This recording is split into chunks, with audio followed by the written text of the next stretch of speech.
to all the schools to make sure we highlight the good things happening.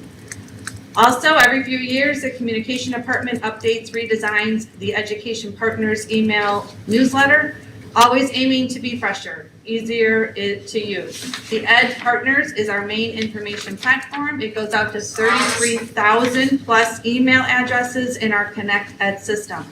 So it's virtually important that it looks good and as functional as possible. Ryan Boyce is recently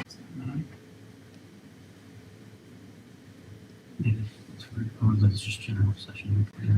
Okay, we're back. Sorry. okay. Yeah. Okay, we're gonna start from the top. All right, good evening. This is the Personnel Policy and Administration Committee meeting for November 17th. We are gonna start with a communication update. Tom Hernandez is not able to join us tonight, but he did give me a couple highlights from the Communication Department. Tom, Linda, and Kelly are meeting with every school staff over the next few months to reiterate the importance of sharing our stories with families and taxpayers and their roles in helping us do that. Teachers often think what they do isn't special. Well, it is, and it must be celebrated. In addition to that, every few years, the Communication Department updates, redesigns the Education Partners email newsletter, always aiming to be fresher, easier to use. The Ed Partners is our main information platform. It goes out to 33,000 plus email addresses in our Connect Ed system.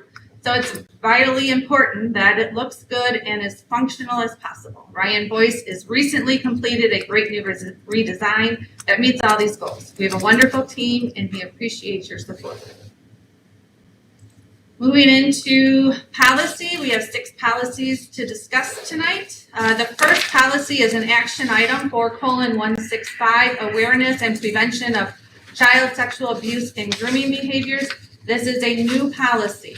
This policy is created in response to Aaron's Law, requiring districts to adopt and implement a policy addressing sexual abuse of children that include an age-appropriate curriculum, pre-K through 12, evidence-informed training for school personnel on child sexual abuse, and evidence-informed education information for parents, guardians, and school handbooks. We are already compliant with the training for staff through our GCNs, the ethics and boundaries for school employees, sexual harassment, and Title IX sexual harassment is also a required training. We will add information related to the student handbook in the 22-23 school year, and we will follow the current practice of allowing parents to opt out as they feel necessary. With any new policy, the first step is to have it go through this approval process, and then the next step is to create the administrative procedures which complement the language of this policy. Any questions? I get a couple. Okay. Just timeline. So we're starting the process now, and should it move on, then it goes on the 30-day display, and then it would be adopted by the board. But nothing changes until next school year as far as the handbook notification. Right. And then just to clarify, no additional training or anything for staff this year, right? Sure. Nothing more on their plate. Sure. So there's one deadline on January 31st is the only date that's stated regarding the training of district staff. We're already compliant with that. We've already done that. Perfect. There are no other dates in which we have to implement anything. So we will just align it with usually in April, the student handbooks will come to this committee. There will be a section in that, and the same with the parents in the opting out. Okay. Okay. Another question I had was, it talked about giving notice to parents and doing so via the form in the handbook. I don't remember exactly. It's like a little one pager. There's not a lot of text on it, and I thought it was more directed towards like understanding the behavior aspects. Is that wording going to change at all so that parents kind of get an in their face reminder or notice of this? So it's my understanding the sign off for parent handbook and student, it is the whole comprehensive of the entire book. It is not, it's specific to everything that's in the handbook. So this is embedded in the handbook. They sign off on it is our way that they have received this information. To kind of clarify too, just because we've already met to kind of form I don't want to say universal, but age appropriate language for the handbooks, but Sure. keeping it very similar that the same language is used in elementary as it used in middle and high. And it'll fall under the Aaron's Law section, and we already have pretty defined terms in a way in there, and we'll continue to use similar things. And it does say here in the policy that we do have to provide more of what does grooming look like in more specific terms that way, to answer your question. Okay. Yep.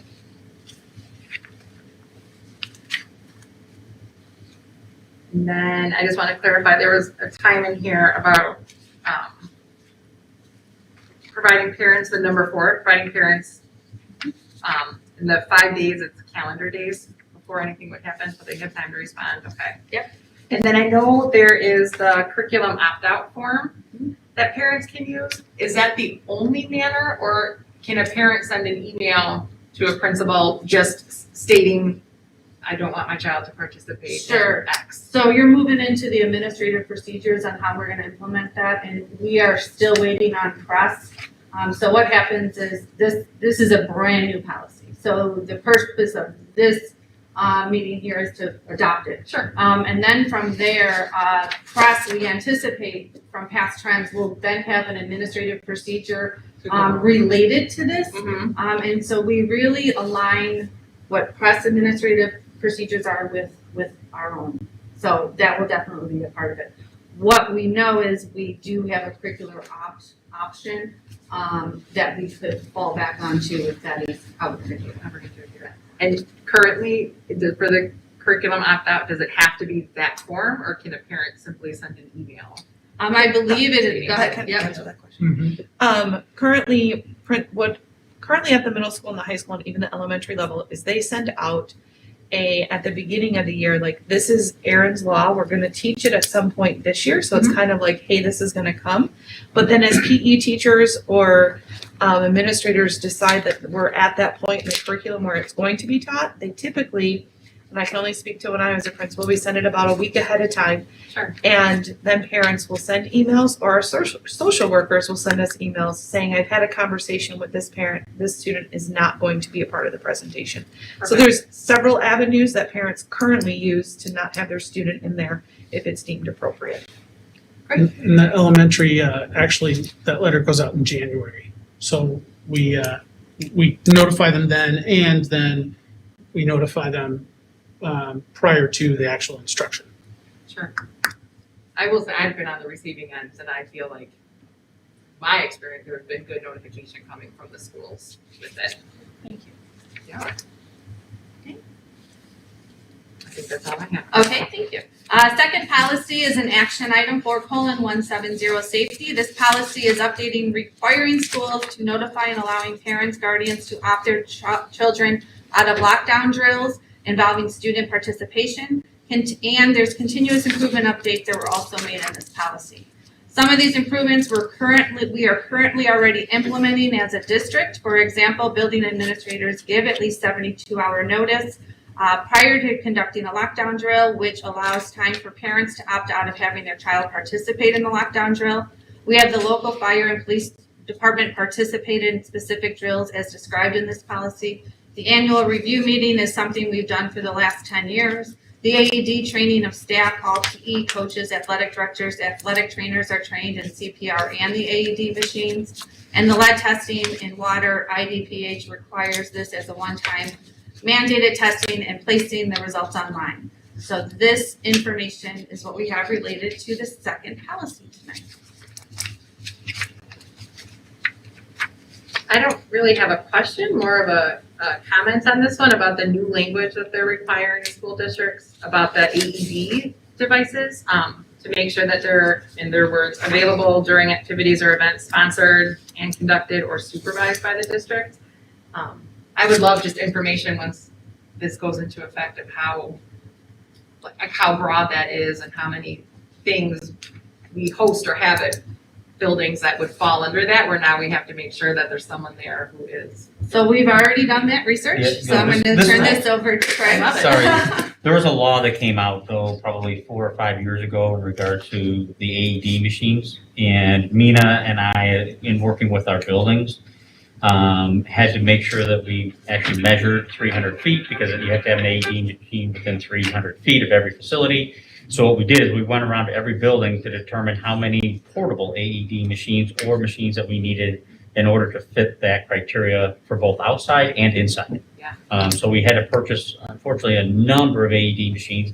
Every middle school got a portable so that they could take out for both PE class as well as for cross-country soccer that they had on campus. Our high schools actually got an additional AED machine because they have much more outdoor facilities, so we had to make sure there was enough there. So this And was then actually specific to the fitness, what we found out about the fitness center piece in our building. yeah, the facility fitness piece is that actually, if you look at much closer into the law, it says that it has to be for basically not under it doesn't cover not under 100 people, and those 100 people have to be actually physically doing something to get a heart rate up. Okay. And so indoors, we don't have any activities that are going to do that. That would include, choir, band, those types of things that are. And our band people do, because of the marching band component, Yeah. most of our band directors do get trained in CPR and AEDs when our PE teachers do, because of the marching band component. So yeah, we dove into this pretty heavily a few years ago when the first law came out. So we're in pretty good shape with it. The third policy is an action item, 5:120, employee ethics, conduct, and conflict. This policy is updated in response to the General Assembly's focus on resolving educator misconduct as outlined by Aaron's Law, and new language related to guidance counselor gift ban. The employee training described in this policy is done through GCN, the Global Compliance Network training. Employees go through an ethics and boundaries for our school employees, sexual harassment, in addition to other Title IX training.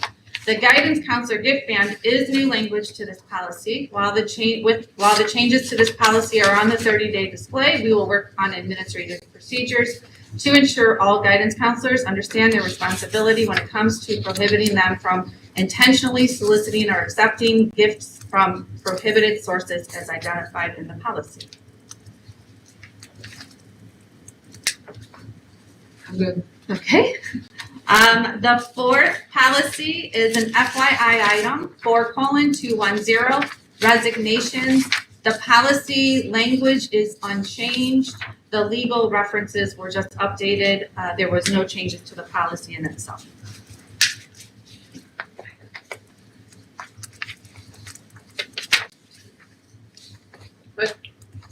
Policy number did you give for that one? Okay, 5:210.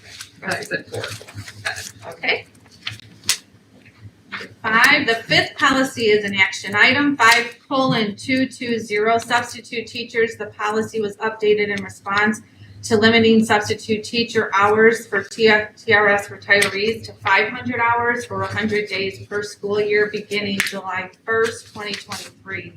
Previously, it was July 1st of 2021. This allows TRS retirees to continue to sub for up to 600 hours or 120 days through July 1st of 2023. And we currently have over 400 substitutes in our system, our retirees. So we like this change. Yeah. Okay, and then the last one, the sixth policy is an FYI item, 6:15, school accountability. The legal reference was updated. There was no change with the policy language in itself. And that is it for the policy portion of this meeting. Okay, we're going to move on to personnel. We are looking to add a position to the technology department. The position is an assistant technology support specialist. If approved, we're looking to hire 2 9-month assistant technology support specialists to handle break-fix duties, repairing laptops, and other basic technology functions. Adding these 2 positions will allow us to repair laptops in-house rather than through a third-party vendor. It is a faster turnaround time, more cost efficient, rather than going through a third party.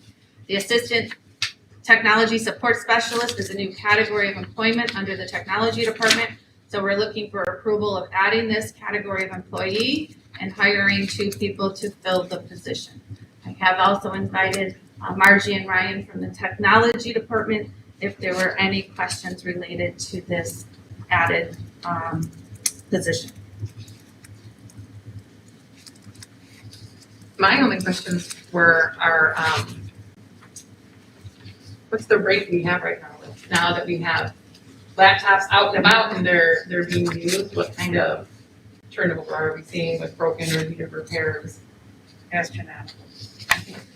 It is, it's a constant between wear and tear, what students are doing with them, and then accidental damage, and sometimes it's delivered. And that we are, I know they're working on a fee process for how we're handling all that. They're still broken if they're broken. The techs cannot keep up, literally, we cannot keep up. We have used an outside vendor, we went to eBrite because we've used that for other services. And the cost of that, if it's under warranty and they're a Dell certified repair. So if it's under warranty and they get the Dell parts, it's $20 a machine. If it's not, it's at least $40 plus an additional whatever those parts may be. That can really run up compared to us working in-house and getting it done. They can't turn them around fast enough. We might get back, I don't know, it's 50 in a week, maybe. We average 80 to 100 at the high school, 30 to 45 in middle school, 40 to 60 in elementary. So, What do we get back? I mean, when we set them up. oh, for ERAP, these just Yeah. the break numbers. We said Yeah. ERAP, they will only take them in chunks of 50 to 100 depending on their staffing. And then trying to get them back and get them done where if we had the time in-house, it would be a huge benefit to us. I mean, this is some of the things we identified when we were talking about one-to-one a few years ago, and obviously now we're thrust into it. But we really need the help, and this is really, and we think 9-month would be a good fit. And then if we wind up with summer help during the process, these techs can possibly apply for that summer help. And then the benefit too is if someone does leave, they're in-house, if they want to move up to the full-time tech job, they're way ahead of the game in the training.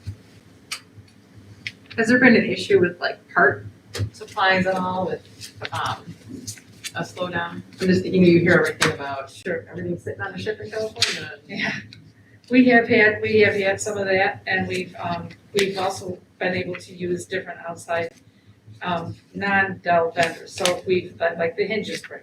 Dell knows that's an issue, they're working on it, but we don't wait for them to get us the parts. If somebody else has the parts, we'll buy them from them. There's a lot of vendors out there that contact me all the time about that. So it does help to get those parts in.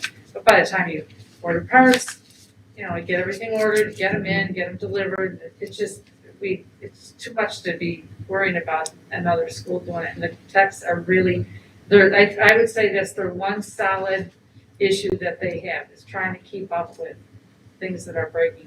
Yes, wear and tear. Absolutely. Do you see them being kind of stationary and stuff's gonna float to them, or them, like the Geek Squad, being dispatched all over the district? It could be both. I mean, there's quite a bit in our facility right now, in our building. Mhm. But if we needed to send someone, like say, if a tech reports that he's got a stack over here that need to be repaired, we can send them out to that school. Any other questions related? No, I'm just glad we could make this happen for you, Margie. I hope so. Thank you, do appreciate Although it. I'm moving down the road, see. Well, But you can reapply now to be a tech Yeah. specialist. Love to.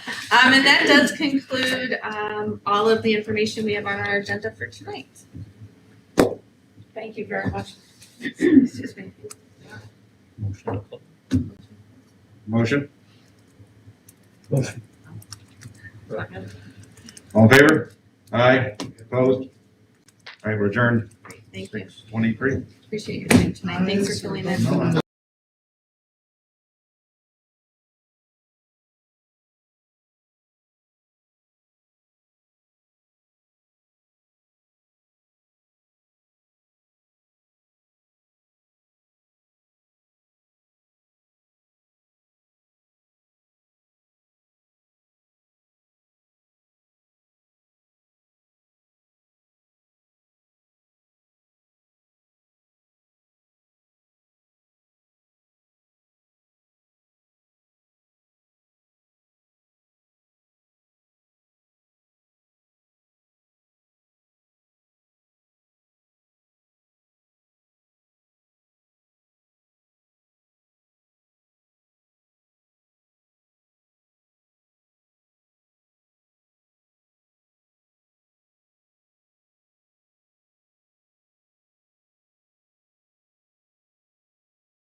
All right. Welcome, everyone. Thank you for being here tonight. This is the Curriculum and Technology Committee meeting for Wednesday, November 17th of 2021, and I will turn it over to Dr. Wood. Good evening. We have 2 approval items this evening and 2 informational items. We're going to start off with our guests, our middle school principals. Thank you for giving up another evening. As we've shared, we bring our high school principals, middle school and elementary principals to meet with our Curriculum and Technology Committee every year and then provide feedback on how things are going and updates to our school board. So I'm going to turn it right over to you guys. Paul, just tell me when to turn the slide and there you go. Good. Again, thank you to our principals for being here this evening. My name is Paula Sorellis. I'm the Director for Middle School Curriculum Instruction, and I'll have our other directors also introduce themselves. Hi, Dr. Mary Delaberto, Director of Student Services for Middle School. Hi, Shannon Miller, Licensed Director for Administration and Personnel for Middle School. And I'm sure you all know our principals, but we'd like to take a second for them to also introduce themselves. Hi, I'm Tom Levinsky. I'm the principal of Ira Jones Middle School. Good evening, John Evans, principal at Indian Trail Middle School. Good evening, everybody. AJ Hundo, principal at John F. Kennedy Middle School. Hello, everyone. Danielle Cornell, Principal at Heritage Grove Middle School. Christian Rivera, principal of Oxable Middle School. Good evening, Kai Freeman, the Gerard Point. Dean Karizakis, principal here at Timber Ridge.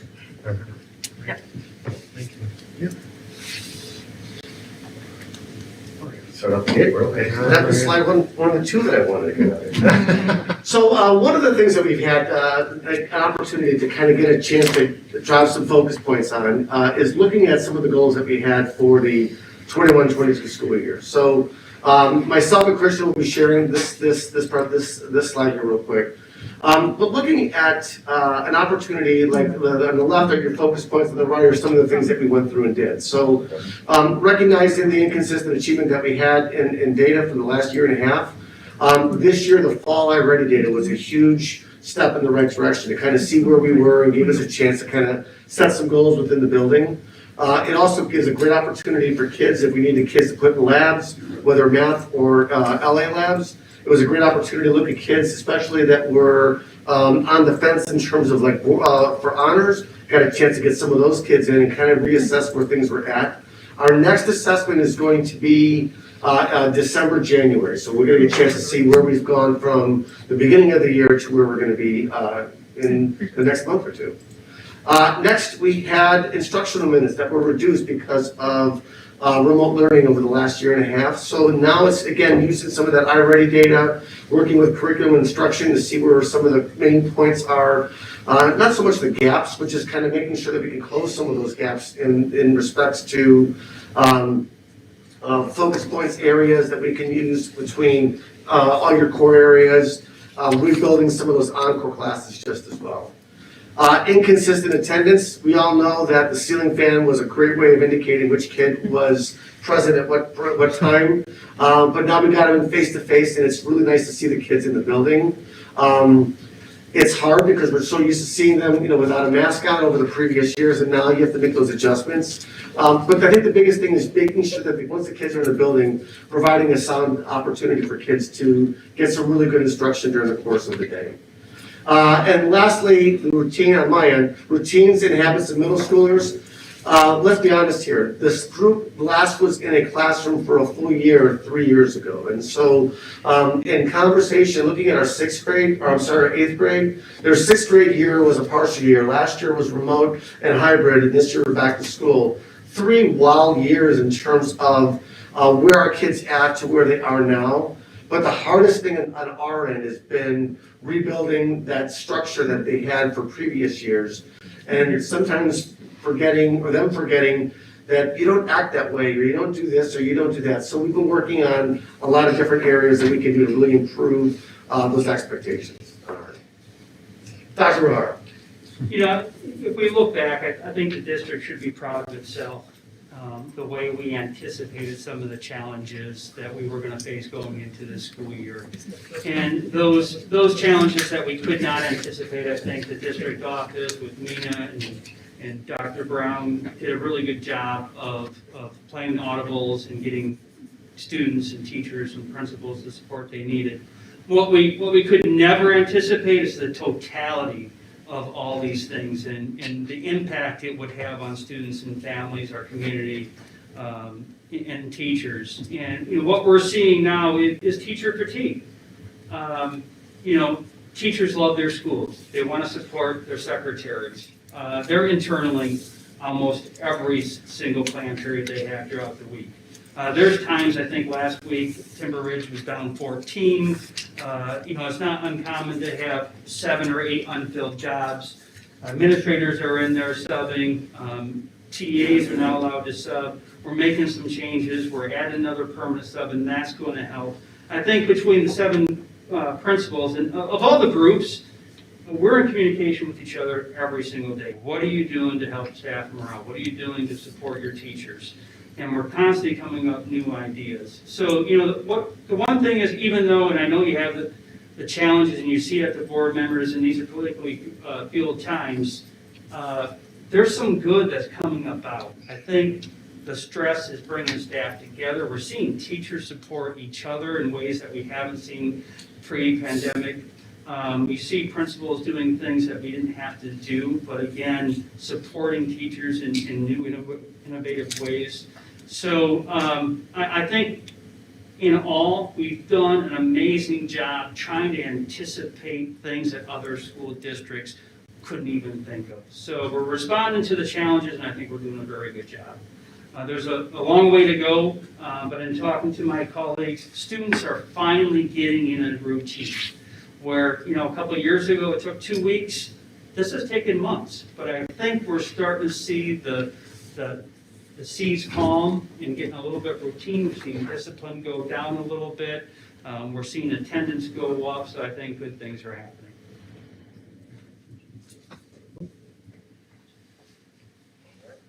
So here's our, Dean talked about this already, our historical data from 2019 and 2021. What data we're excited about is that winter data. When we have that data in January, when we have that data in February, to see that growth. We know there's gaps. We know there's stuff missing. We've worked hard building relationships with kids. We've worked hard getting them into that routine again. And now we're hitting the content really hard. So we expect to see the winter 2021 data show gains of improvement so we can help identify those kids who need that help and work with those kids who are being successful. And most importantly, celebrating the kids who are doing well. I think that's something this winter data was what Ira Jones and our schools will focus on is celebrating that success, that growth they've seen, working with those students. They took iReady on a computer at home. So we got to reestablish some of that buy-in as well because last year they did it at home. So we need to work with them that doing some incentivizing with that. But we're excited to see the growth we have in this winter.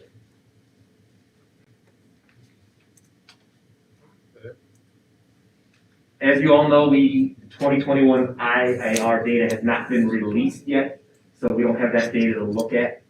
We didn't test in 2020. So really looking at it, we go back and look at that 2016 data. We work at that yellow cohort that was in 5th grade in 2016 at 43. And we saw that growth up to 50%.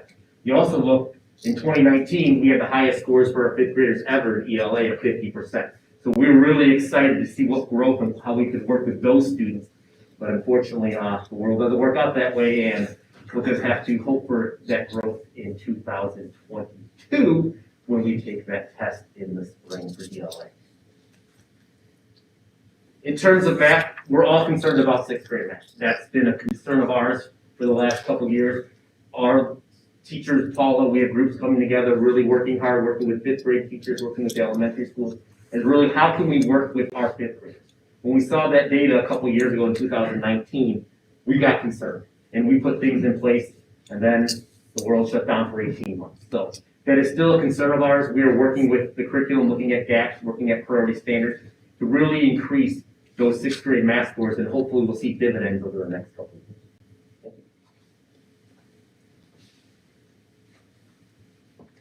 you.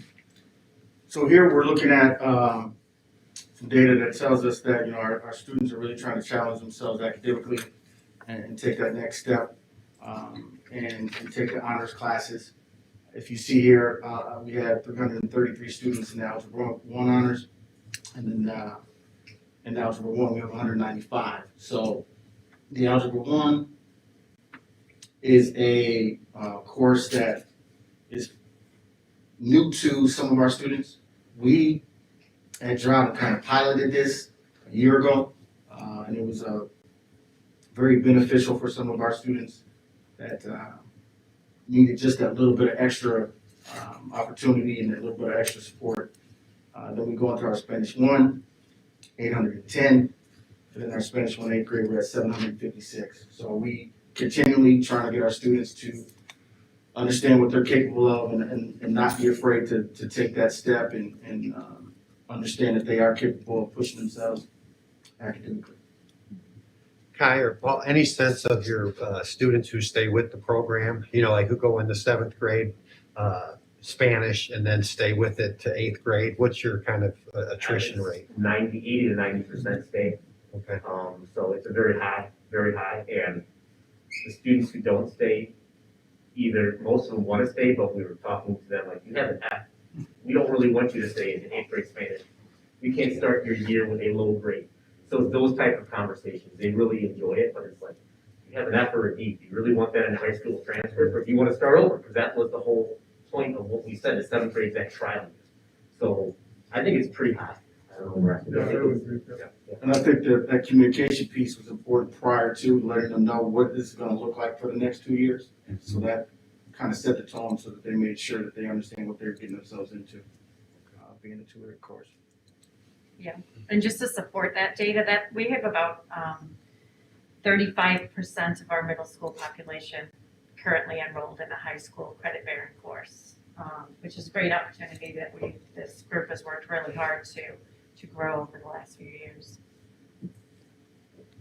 Thank you. So as we all know, COVID brought technology to all of our fingertips more than we would have ever expected.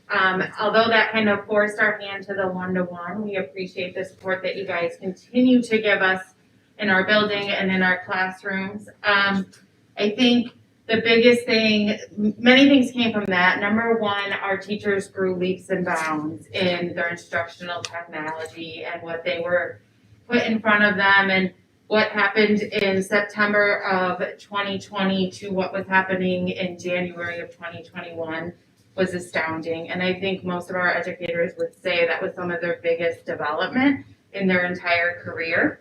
So now the focus is really taking the great that they learned last year and are still implementing and bringing it back to the best practices of the traditional learning classroom. So we're seeing great things. We still have a ton of learning to do, I think. I know with the support of Mrs. Weed, who has been amazing in helping our teachers. We have a lot of professional development going at all of our buildings. We all have the instructional technology coaches that have been beneficial to our staff, our classroom teachers. We are Google, we are all Google, and it's changed the game in the classroom for so many reasons, whether it's communications with families, being able to have those conversations in the home of what's going on and show parents, to just kids that are home for different reasons now, whether it be doing a quarantine or whatever. We have stuff at our fingertips that we never thought we would, and we're challenging kids. And one of the things that I love, and we all hear stories about this, is it forced our teachers to be a little humble in front of their kids, right? And our students have stepped up, and they will show a teacher at any moment what another teacher did to fix something, or they'll show a teacher in front of the class and use their own technology skills and lead in front of their peers. So that's been a really great experience as a result of the last 2 years as well.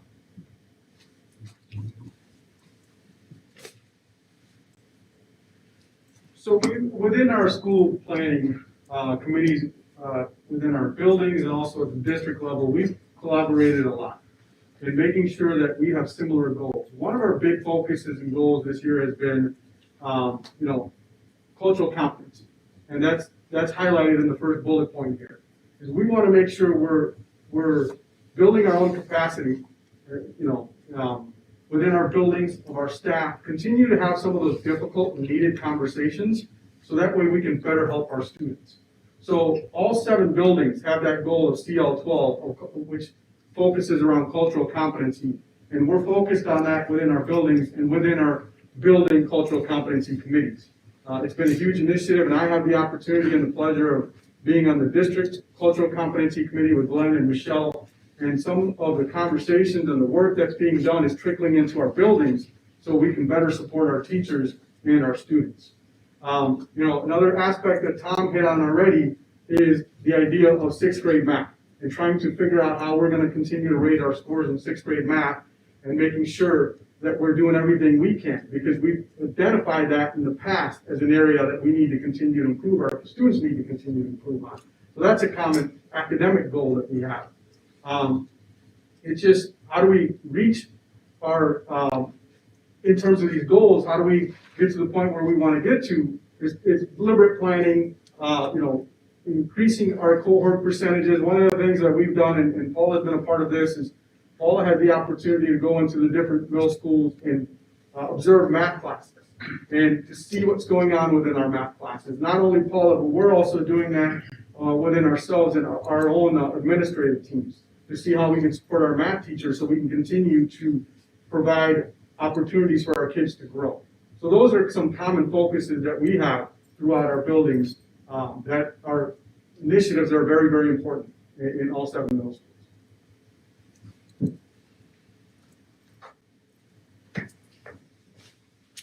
So as you know, when we're dealing with any type of relationship, you gotta have that trust, gotta have that understanding. We, as a district, have really put forth that effort to make sure we're consistently building those positive relationships with our students and our staff. So as you see here, just different opportunities that each school has done to make sure that we're building those connections and making those initiatives to try to help our students feel comfortable. We could sit here and talk all night about how tough the last 20-some months have been, but the core of what we're trying to do and the core of direction that we're trying to all go in is just making sure we're there for our students, make sure that social and emotional learning is taken care of, making sure our staff is well taken care of, making sure we are taken care of. But all in all, that is it's a consistent effort by all, just to make sure again that we're here for our staff, we're here for our students. So these are just some of the pictures to symbolize some of the things that we've done through the last year. So some of the programs we've been implementing over the course of the past few years, our Summer Bridge program, we started this past summer, 2021. We're going to actually have it again in 2022. What that does is we identify incoming sixth graders that could use a little bit more time to get acclimated to middle school. So over the summer, we kind of take them, bring them in, teach them what middle school is like, kind of really set them up for success. So as they enter middle school in August, they've already kind of been orientated to what a middle school student expectations are, what it's like, and then what was beneficial from that, we got a lot of great feedback from our students and our parents. We started to implement a lot of that stuff into our practices in August for many of our students coming back full-time as students for the first time in a year and a half. Our Summer Math Acceleration Program, those students from 5th grade going into 6th grade honors. Mr. Freeman talked about the 8th grade algebra class that was really implemented. We took summer and our teachers worked with those students to build a foundation for those students that might make a jump from like a 5th grade math class to a 6th grade honors class or 7th grade math into an 8th grade high school level course. So they build a foundation to give those kids the skills to help set them up for success as we're entering like a higher level math program. Our student success is our summer and after school tutoring across our middle schools. We're trying to use like some non-traditional hours to help those kids, like evenings and weekends. So let's say a student might not be able to stay after school for homework connections or after school tutoring for whatever reason. Let's try to get to those kids, connect with them virtually with our teachers to help access those kids. So we still have some after school programs that we're doing to help kids, but we're trying to use some non-traditional hours to help connect with kids as well. Panorama survey, that's a survey that we take each year to really identify our social emotional learning needs. Some ideas like self-efficacy, sense of belonging, grit, among some other things that our kids take a survey and it helps give us data to identify the needs of our students. So we can take that data, break it down by our school, grade level, subgroups, to really show us what we need to embed within our classrooms, though, the social and emotional learning and growth of our students. Our SOS survey, sign the suicide survey, we've did that with our 6th grade students this year to identify students that might be in need of some support. And that's one of those things that if we save one kid, then it's worth doing every year. So capturing kids' hearts, many of our teachers, we could kind of had cohorts of teachers going through our Capturing Kids' Heart professional development for the past few years. And again, that's just, we talked about building relationships with kids, connecting with kids in the school. So it's, many of our schools are sending teachers each year to do that and bring that back and implement that with our students to make sure that we're connecting with kids, building those relationships. Because again, research shows if you have a positive relationship with your teacher, you're going to do better in school as a student. I got the next one too.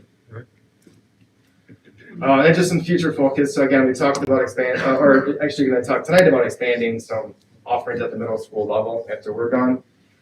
Closely monitoring our subgroup achievement on our IAR, our iReady, and even like I said, within Panorama, our SEL survey, and just looking at our discipline data and really just monitoring those subgroups to make sure we're identifying the needs of those kids and best supporting those subgroup of students.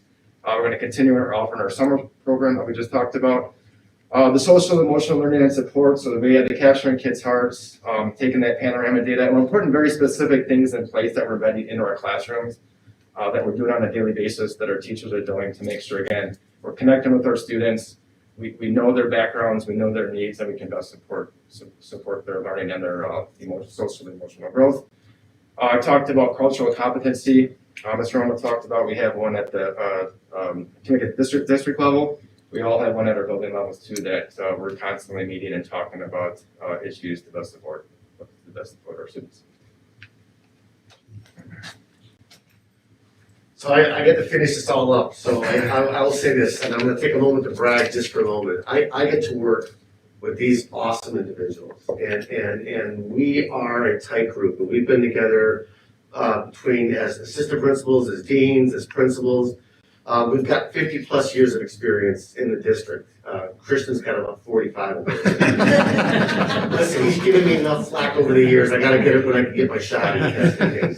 But the level of support that we have with each other is exceptional, and we are really lucky to get a chance to work every day. I mean, we call each other, we give each other a hard time. We push each other more than you guys realize. If someone's doing something, the first statement is, why didn't I think of that first? Or then the second question is, hey, where'd you get that information? And then you share the information. So it's really, and I don't know if the word competitive, but we all push each other to get better. And I think ultimately that better works out to be for our kids.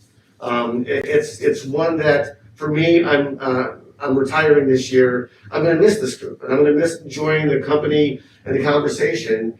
I may call them back in the future if they need something. Of course, I'm going to do that. But you're looking at a great group of guys and women that are just exceptional to be a part of.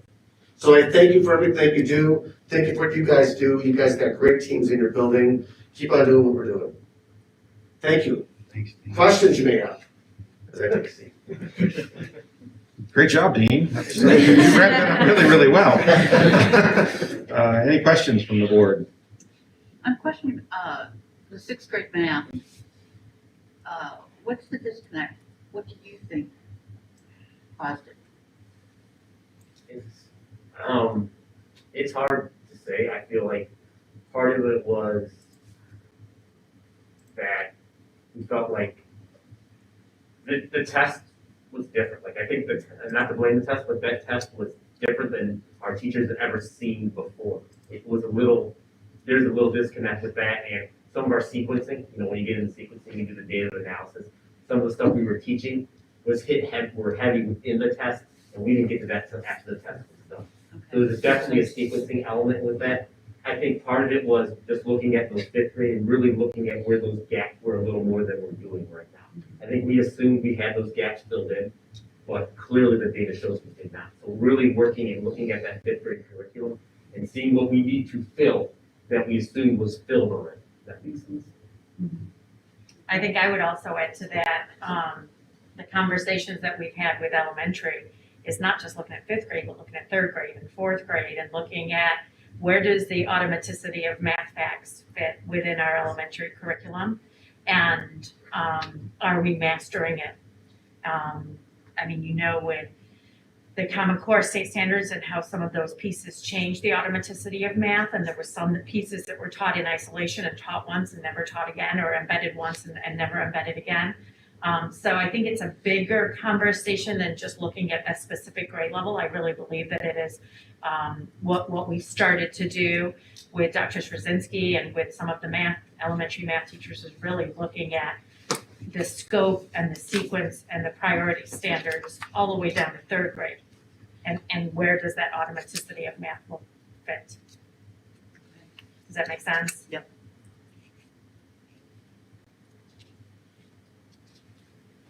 What can we do to help? I know we usually ask that, you know, as far as us, we know it's been a stressful year. We hear that continually for staff, especially for principals. I would tell you in the pandemic, this work group, I would put up there with anybody as far as just the stress, the unknown leading day to day, and then the constant questioning, you know, so we're really appreciative of you. But like your staff come to you and say, we need help. How can we help you? One of the things we talked about is just trying to embed within our schools like time for teachers to collaborate with one another to talk about kids and support kids and kind of like the professional learning community type of thing within the school day. And then also like how we can also build in like time for like that social emotional learning and not take away from, you know, our academic. So knowing that it's such a high priority, it starts to now, but really anytime, you know, whether we're coming out of a pandemic or not, like it's such a high need for our kids. So really just kind of finding time to be able to do that, really find time with our teachers that really collaborate and then building that SEL learning time. And the time for teachers is to talk about kids. Yeah. It's not giving them more time to plan or more time to do activities. It's to have that ability to wrap around and talk about kids, come up with solutions and get to know the kids and work as we do with each other, what's working or what's differently. Teachers need time during the day to do that with the kids. And that's not happening right now. I think that would benefit the kids and to have that time.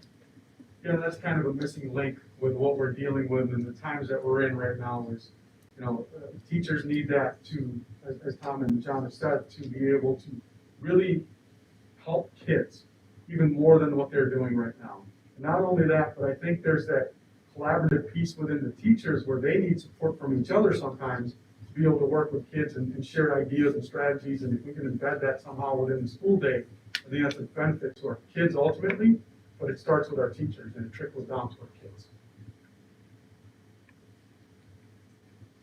I would agree that we did something really great at Heritage during our Institute Day, but one of my leaders at our team meeting the other day said that was only the second time we've been able to sit with colleagues and talk about the students that we're struggling with and share ideas. And that was just profound to know that that was only the second time. And it's not because of lack of facilitating time. You know, they have their different meetings with content to plan. They have meetings with their grade levels, but to actually have those focused conversations it is important. And I think, you know, also coordinating that kids are working and have go-tos amongst a coordinated group of teachers is just big right now for our kids. Set it up. Good. So how do we do that? How do we give you more time so that you do that? There's ways within the schedule to try to find some commonalities with common plan. To do it in the most efficient manner, where you get the most common kids per teacher, you are talking about increasing some staffing at some point. I don't think it's as much as back in the day when we had block scheduling and a pure middle school concept. But if you are going to have common teacher time to talk about similar students, you are going to have to add some staffing at some point. We can look at it and give you a number, There's a way of doing it with the schedule right now, but it causes periodic conflicts within the schedule. So when you look at class averages at the middle school, and people trying to have common plan time, you're gonna see first period class averages of 30, and second period it could be 23, and that's because of the nuances with the schedule. This is a unique schedule, and mainly because of encore offerings, because you have your band choir kids that have to be married together with your Spanish kids, and then you have to have those kids with another encore. That causes chaos within the schedule. So at some point, if you're talking about getting similar kids to teachers and marrying that, you're gonna at some point have to add some kind of staffing. There's not a way around it. But it's not gonna be as significant as the days when we were block scheduled and went 100% middle school concept. Any other questions from the board? And with Dean retiring, we're gonna have some extra money. See, it's a matter of time. Well, thank you, Christian, for that kind of synopsis, and thank you all for sharing what you just did. I think it's great for the other folks sitting at the table on my right to hear that, as I'm sure they do, as I know they do, because I know you all have good conversations together. And I would just encourage that those conversations continue. Right, that's the way to get movement and to get what we need to change in the pipeline to hopefully be changed. Continue to have those conversations. As we go forward. And again. Things will come to the board as they need to, but, work with Paula, work with Shannon, Glenn, Jen, and, don't be shy about sharing more of what you just did here with them on a regular basis, because that's what they need to hear, so they can then effectively communicate to us what we might want to and need to look at changing, as we go forward with staffing, with resources, with scheduling, all of those things. So again, on behalf of the Board of Education, thank you for being here tonight. We appreciate everything that you all do, that your staff all do on a regular basis for our students. And keep up the good work. Take that message back to your staff on behalf of the Board of Education as well. And tell everyone to have a wonderful Thanksgiving and enjoy some resting time next week. You've earned it. Thank you. Thank you. Thank you, guys. Thank you so much. Appreciate it, yep. You can stay or go, it's up to you guys. Hey. Nobody ever pitched in. They're getting up. Oh, sorry, you were already on. Good job, guys. Good job. Yeah.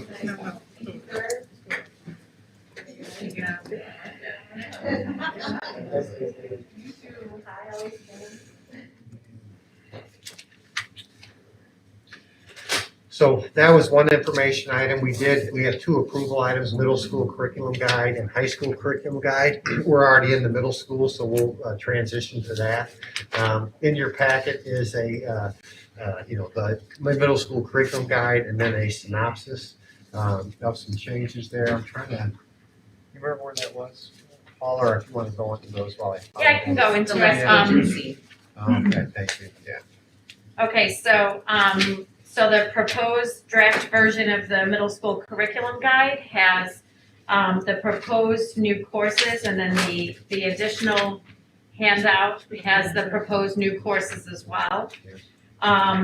From the Gen Ed world, we are looking at adding community service and leadership, which is a class designed to strengthen students' personal and group leadership skills, intended to strengthen effective communication, human relations, and service to community, organization, management, and group dynamics. I would say that it was a very grassroots proposal for this class. It actually came from our parents in the survey after the Bridge program this summer, where we had parents that said, we'd really like to see this continue. Is there a way that we can turn this into a class, especially the leadership component? And then from the principals, we've really been having conversations since the beginning of the school year around getting our students back into school-based routines, but also kind of coaching some of those community pieces, being aware of the needs of community, both your classroom community, your school community, your outside of the school community, and really at the request of the principals and the assistant principals to explore to see if there was a course available under ISB that really speaks to community service and leadership. So this description that you see here is pretty much a state description. We've enhanced it a little bit, but that would be a community service class. We look to have that class available for 6th, 7th, and 8th grade. It doesn't mean that we would offer it every year at every building in all of those grade levels, but it's an option to have. As the principals explained to you, our master's schedule is a little complex. So much like the high school does, they have high school offerings that are not offered in every building, but they're available if they want to offer it. So that would be the first class that we would propose to add to the middle school curriculum guide. The second class that we're looking to add to the middle school offerings is also an encore class, and that's Introduction to Journalism. The reason why we were looking to add this class is it has a very strong language arts component. So there's a lot of the writing, speaking, listening component to the class. We could use this course description for a school newspaper, a school newsletter, a school poetry, monthly journal. You know, you can really, the final product could look like a number of different things, but the components are really anchored by the language arts standards. But you can also pull into that photography and arts and fine arts as well, so it could really have a variety of focus within the class.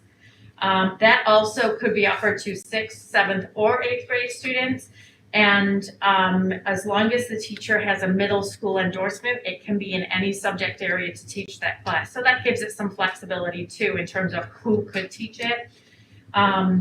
We do get caught sometimes in some of the specialized classes that require specialized certification, where you might only have one person in your building that can teach. I'm saying, for example, computers is a good example. It's difficult to find computers teachers. So we really looked at courses where any middle school certification or endorsement, they would be able to teach this class. The final one, which is actually an outlier on what I just said, is the Introduction to Spanish for beginners. When we brought about the high school Spanish course for 7th and 8th grade a few years back, we purposefully did not include 6th grade in this because we took first semester of the high school Spanish 1 for 7th grade and second semester of high school Spanish 1 for 8th grade. We slowed down the pacing. We offered it during Encore, which is every other day. Since we started that program, and our students have been very successful in that program, but we've had feedback from parents and from teachers, which are, would we consider doing a 6th grade class, semester-long class? It's every other day. So it would be 9 weeks of instruction, really, because it's every other day. Just to give students in 6th grade a little taste of what this class could be like. And it would be your basic, your salutations, your colors, your numbers, your how do you introduce yourself, very, very basic language, and also include the culture of the Spanish-speaking countries. So it has that very cross-cultural lens focus. You can look at the arts of the different Spanish-speaking countries. You can look at the music of the different Spanish-speaking countries, as well as the language. So that's the third class that we are proposing out of the Gen Ed, and those would all be within the Encore as an Encore option. Do you have any questions on any of those three classes before Michelle moves on to the second two? Okay.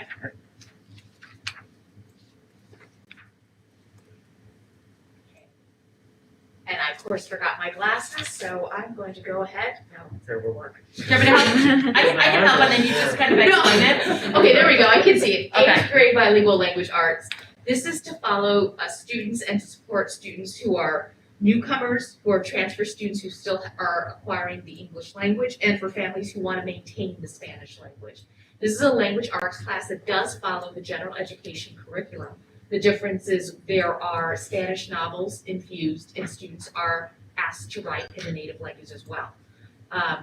This also supports students as they move up into high school. And then the next class, any questions about that? And then the next class is the English Language Development Lab. What we find is with our newcomers and students of lower language levels, when they come in to school, the current schedule doesn't have necessarily a set aside time to show them how the English language works. And the intention of this lab is to dedicate that time for that, to show them, well, if it's like this in your language, this is what it's gonna be like in English. There is some of that infused throughout the student's day, but this is gonna be more targeted and directed support. And also support students and help students develop the skills that they need to pass the access test, which is the state test that all English learners must take every single year.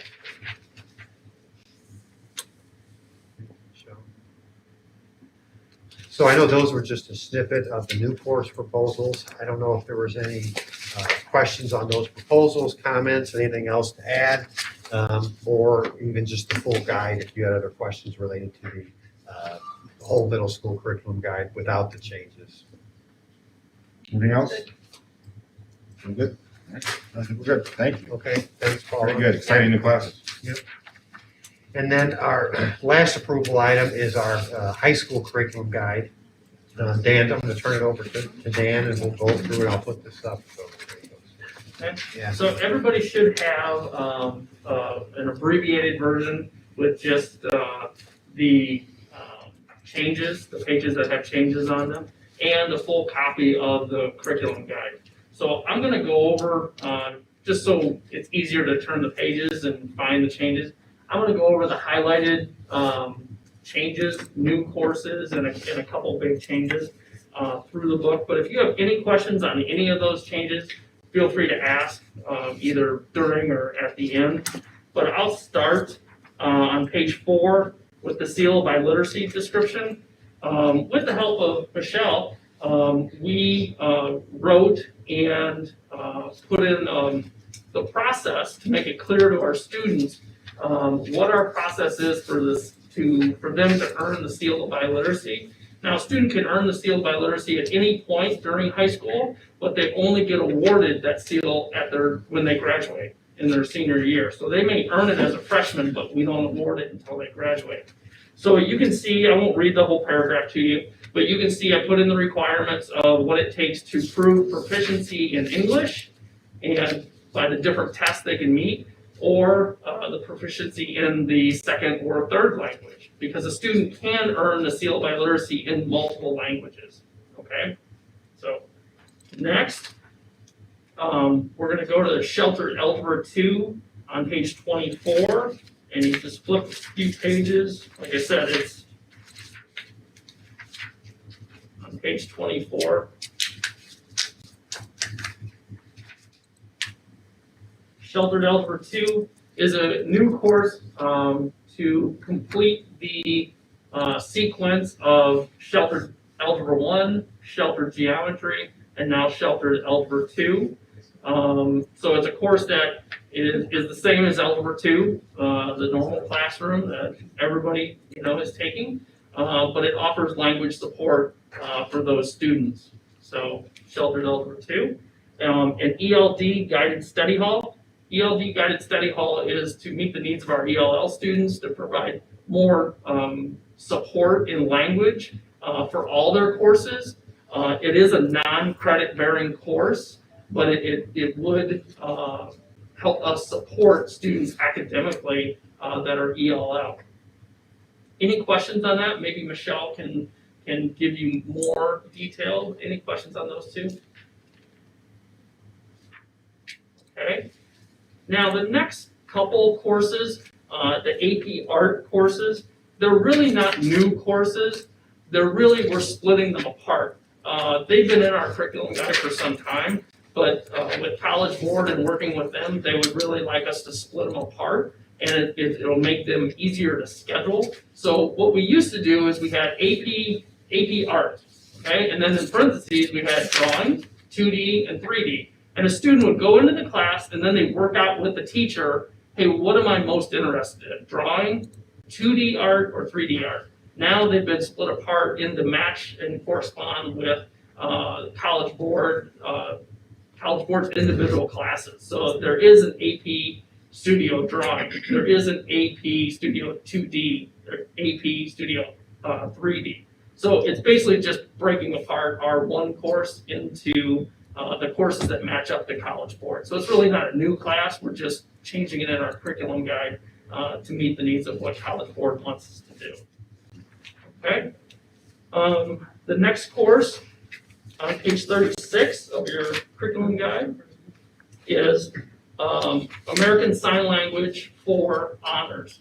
American Sign Language up to this point has all been regular, and the department really wanted to offer an honors level, go into a little more depth in ASL. So what they're doing in this class is offering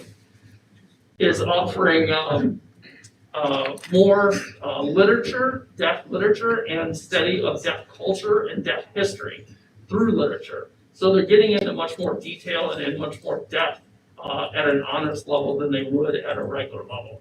So that's adding an honors level to ASL 4. If anybody has any questions on that, I have a sheet with a side-by-side comparison of what specifically is going to be in regular and what specifically is going to be in honors if you want. The next course, that's pretty much all for our courses here at the high school. The next courses are all through the Wilco Career Center. So we start there. We can turn the pages.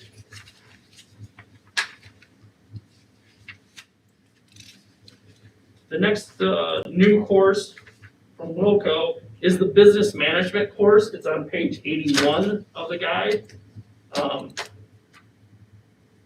This is a course that they've been trying to get off the ground, and so finally they've got it off the ground. Add a business management course to this.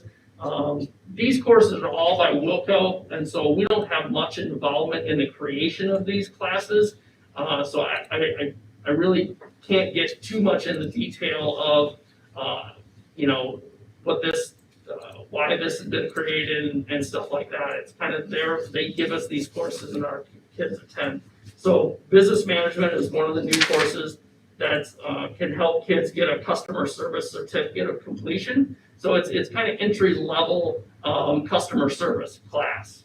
Okay, the Certified Nursing Assistant Accelerated Program is for students to get a CNA. So it is where all these classes are usually worth dual credit through the local community college, through Joliet Junior College. So this is open to just seniors. There is a charge to it, but they'll take their state CNA test and be a CNA once they graduate and finish the program. Then we go into Cisco Networking. Cisco Networking, of course, is a certificate that students can earn, and Russell can probably talk much better about Cisco Networking than I can. But they used to have 2 classes involved in this process. They've added 2 more classes. So CIS 123 and CIS 162 are classes that now it's a 4-class process for them to reach this certificate, and it's going to be offered in a hybrid situation. So that means some of the days they're going to be at North Campus, and I don't mean North Campus here, but North Campus at JJC in Romeoville. Okay, some days they're going to be there, and some days they're going to be in our school working. So we'll have them in a classroom some days, and some days they'll be out. So it's going to be a hybrid format like that. Something different that we haven't had before, but we'll work it out and arrange the space for them. Next, we move into law enforcement. So law enforcement 103, criminal law. You can see that there's been a 2 course sequence in this criminal and social justice studies. They're eliminating the juvenile delinquency, criminal justice 120 juvenile delinquency course, and replacing it with the LENF, the law enforcement class, criminal law. So that'll become the second course in this process that they have for criminal justice studies. And the last course is landscaping and turf management, and I think that pretty much goes without much of a description. They're gonna be studying horticulture, and different levels of turf management for, as it says in the guide, they're gonna be designing landscape with the Wilco disc golf course, which I thought was a pretty cool way of, getting them kind of on the job, training on something that's right there. But they're gonna be looking at horticulture, running a business, running a turf business. So a lot of business experience and along with the turf management part of it. So those are the major changes or additions. If anybody has any questions on any of the changes on those 2 pages, the summary page, I'll be more than happy to try to answer your questions. Dan, could you just share about the math, how we're gonna update that a little bit later? Thank you very much. Yeah. So, in the last year or so, we've had some discussions with Joliet Junior College, and they would like to see us move our dual credit math classes to a full year instead of a semester, like students do on campus. And so they would like to see us next year implement full year dual credit classes. We, of course, would like our students to be able to continue to take classes in a semester, the same as they have been for years and years and years, and the same as college students are going to be able to do on campus. So right now we're working with the Illinois Community College Board, and we're working with Joliet Junior College to see if we can rectify that. We're still in the process of working that out. I'm kind of at the I'm kind of operating on their time schedule. They're not operating on my time schedule. So really, I don't have the changes. There will be changes in the math dual credit that have to go into the guide before we publish it and disperse it and put it online. We're just not at that point. We hope to be there in the matter of a couple weeks. More than enough time to be able to get our guide out in time, hopefully.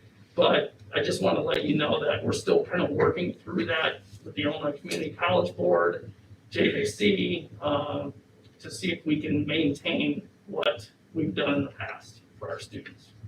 So, any questions on that? I can go into more detail, but that's kind of where we're at. What's their reasoning behind the switch change? And I've asked them multiple times for the data that would show like our students aren't doing as well as theirs, or give me any data that would show like rationale for that. Their 2 reasons that they gave us were they think that high school students are in school more than college students are in the course of their day, and they feel like our high school students don't have enough time in the day to be successful in dual credit math.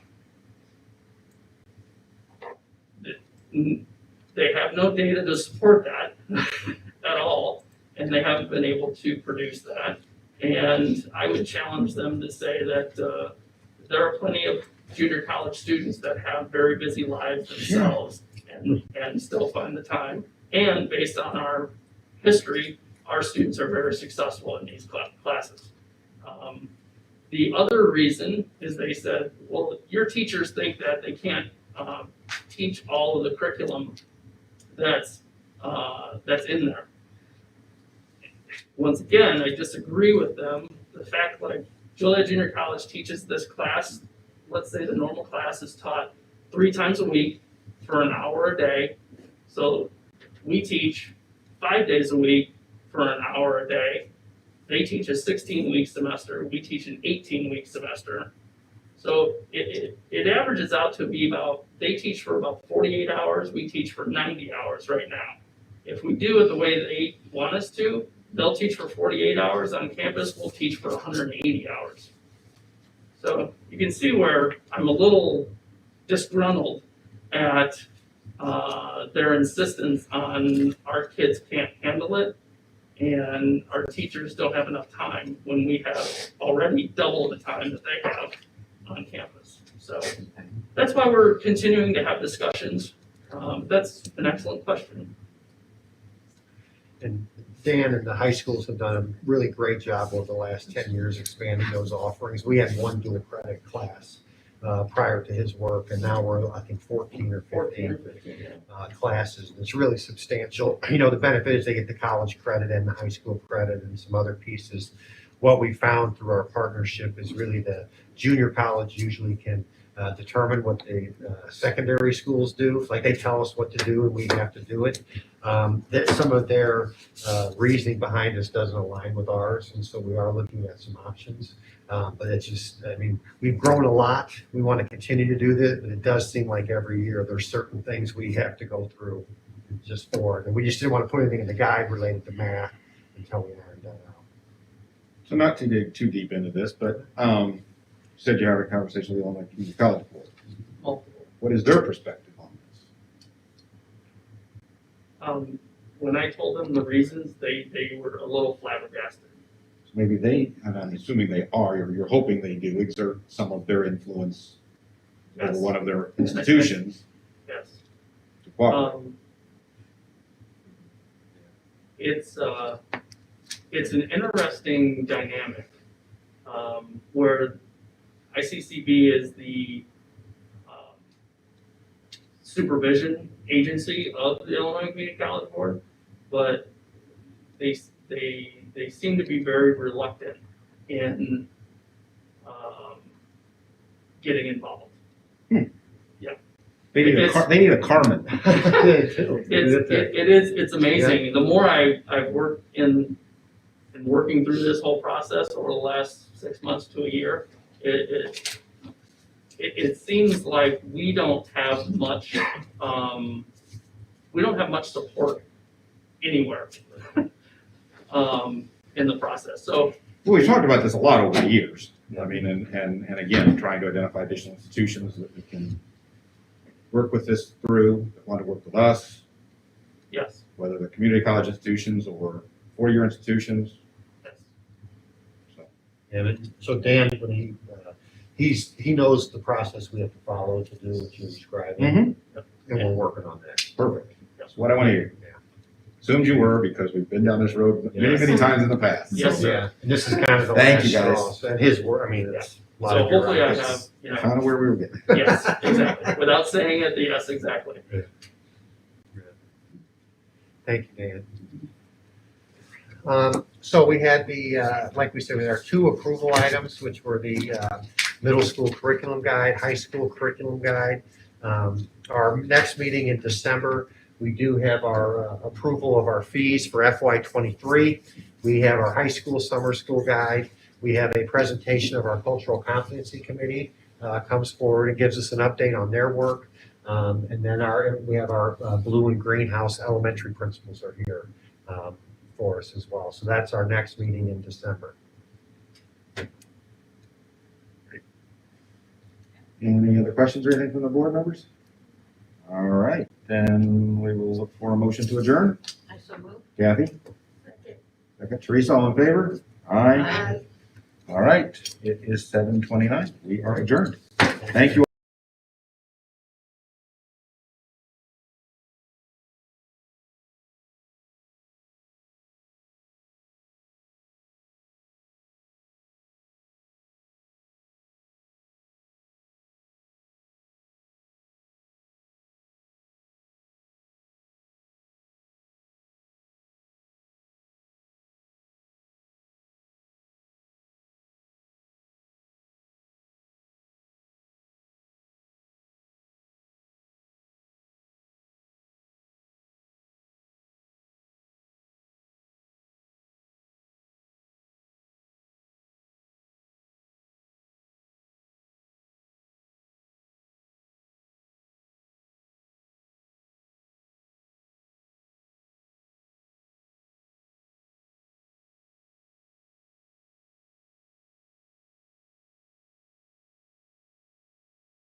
All right, welcome to the Site and Finance Committee meeting.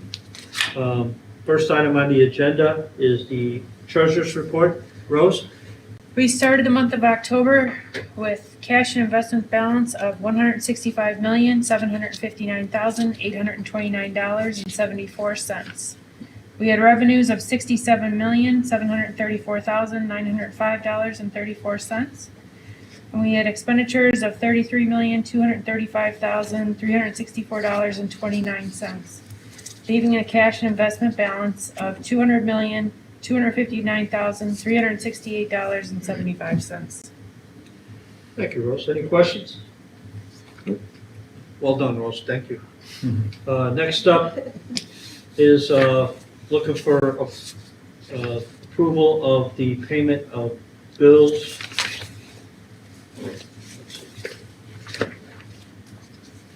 Yeah, approval of the payment of bills in the amount of $5,920,039.30. Any questions on the payment of bills? Nope. No. Next up is fiscal planning and budgeting, our levy presentation for 2021. Tony?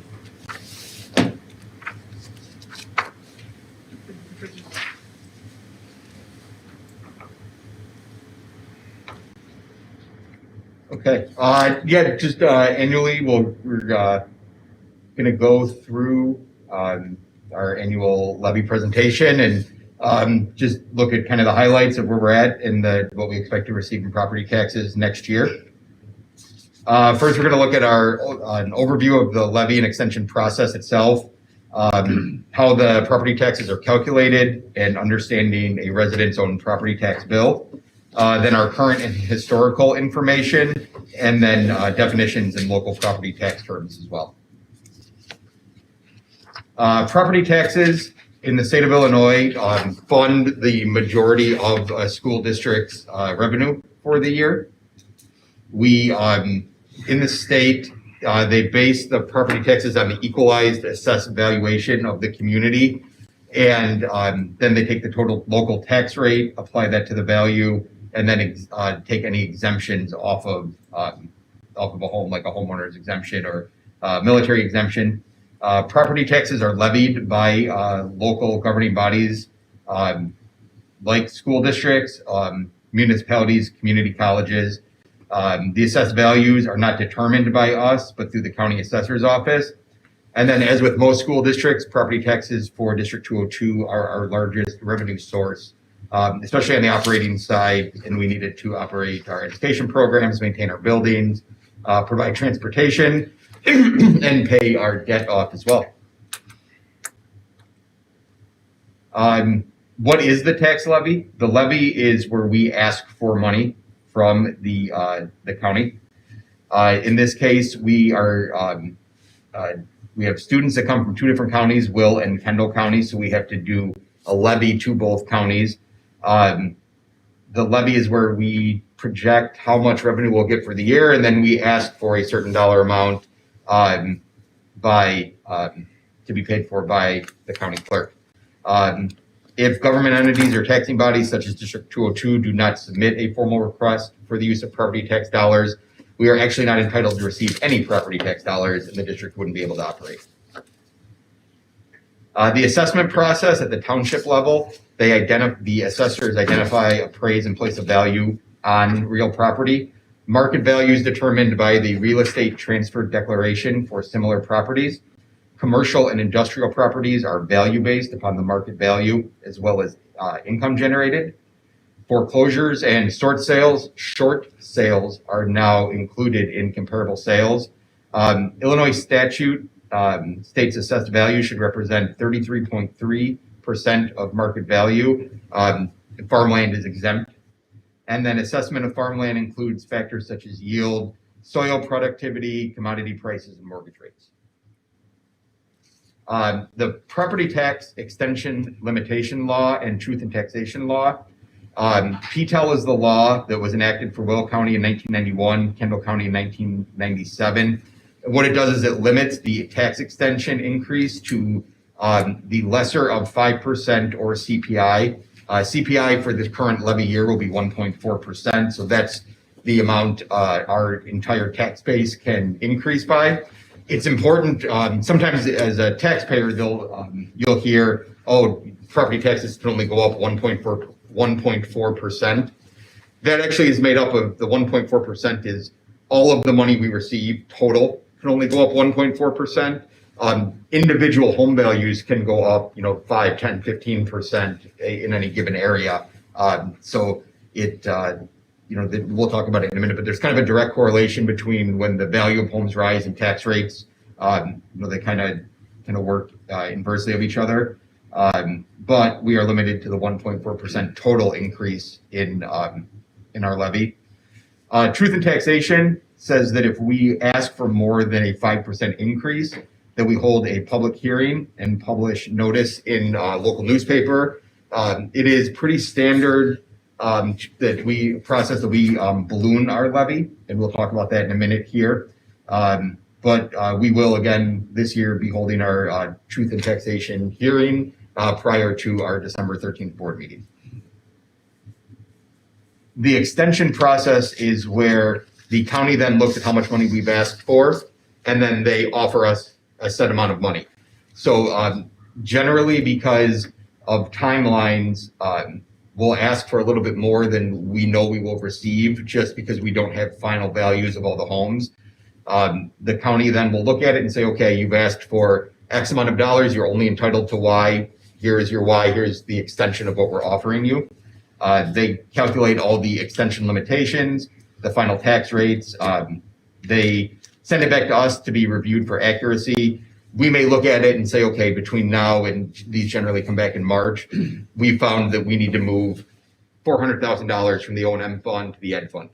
We get a very small window of time to do that, to just totally balance our levy out.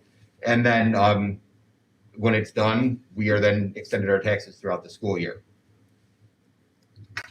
The purpose of the review process is to correct under or over assessment. The assessors send changes to property owners and publish values in the newspaper.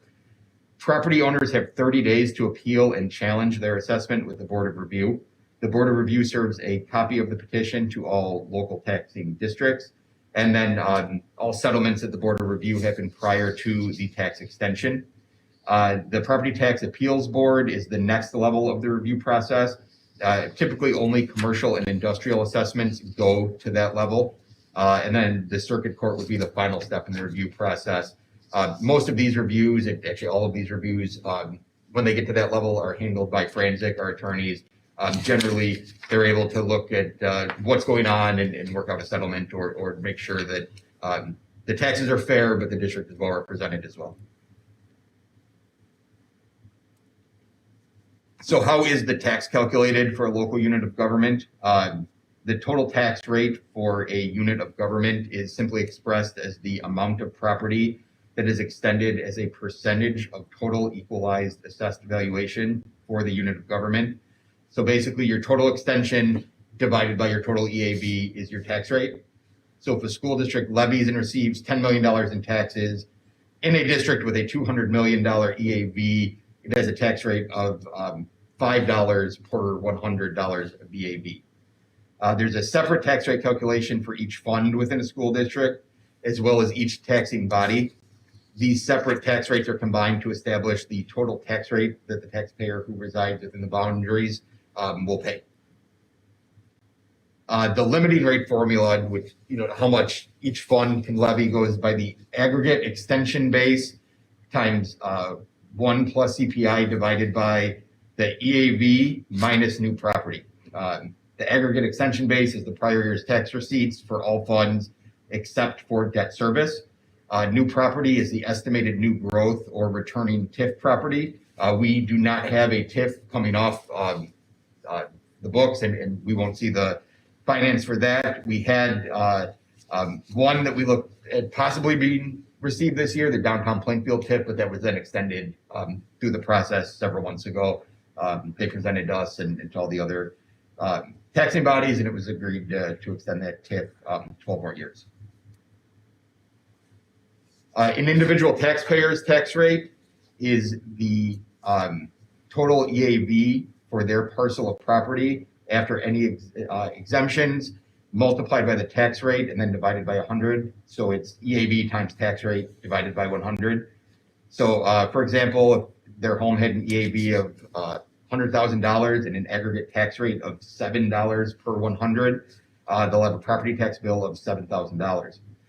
Individuals who own their home and occupy it as a primary residency can qualify for the homestead owner occupied exemption of $6,000.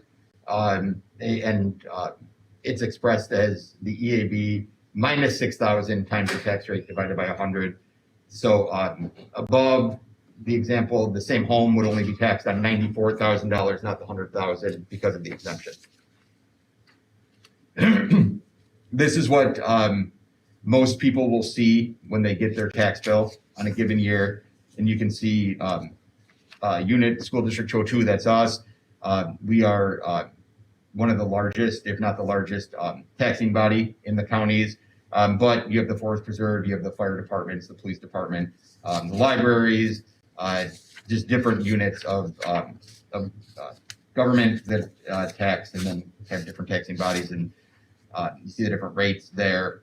You get your prior year and then the current year rates, break down the tax bill. This is a tax bill that was 2 years old, and you can see the first due was 6/3/20 and then 9/3/20.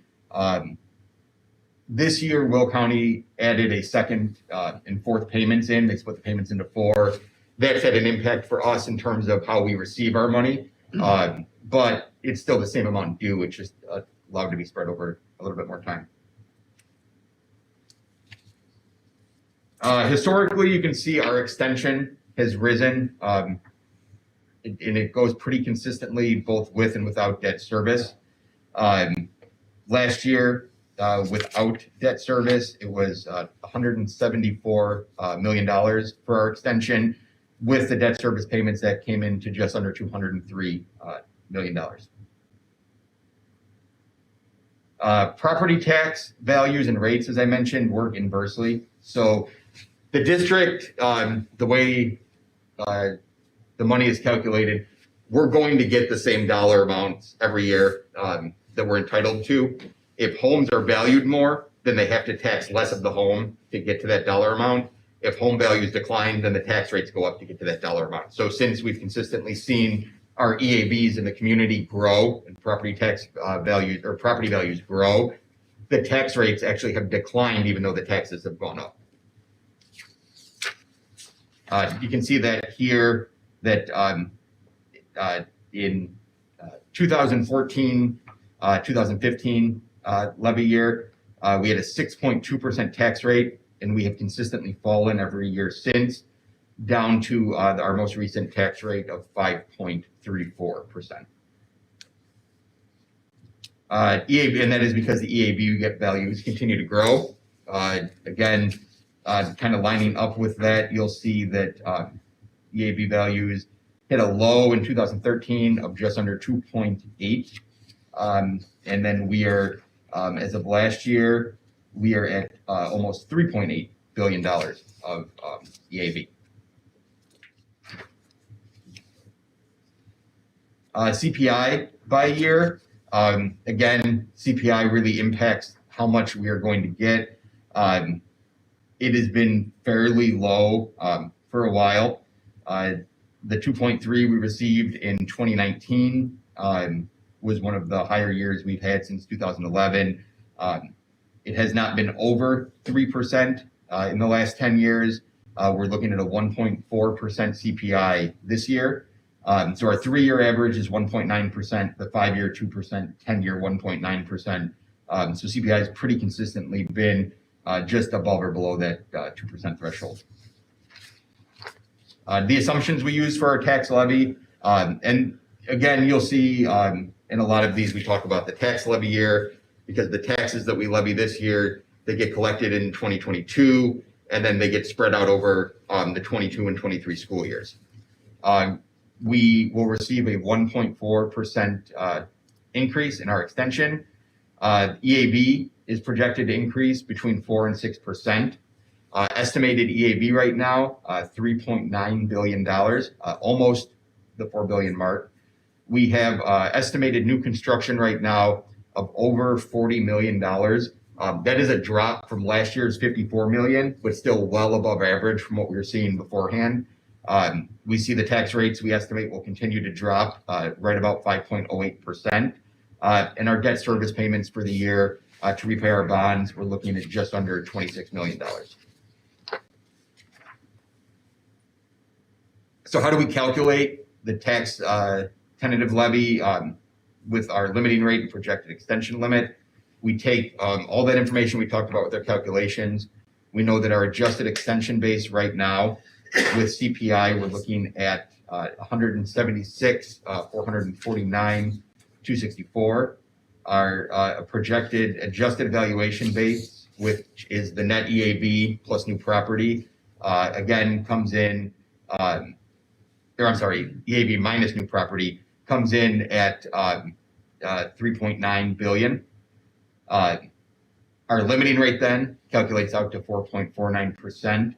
And we project we're going to have a non-debt included extension limit of $178 million this year. So then why would we balloon our tax levy?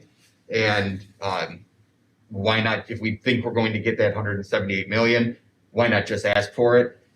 The problem is everything we do to calculate our levy, and it's not just Plainfield, it's all school districts, is done on the county assessor's best estimates. They have not had all the appeals processes go through. They don't have final values of all the homes. So we are given what our estimated EAV is.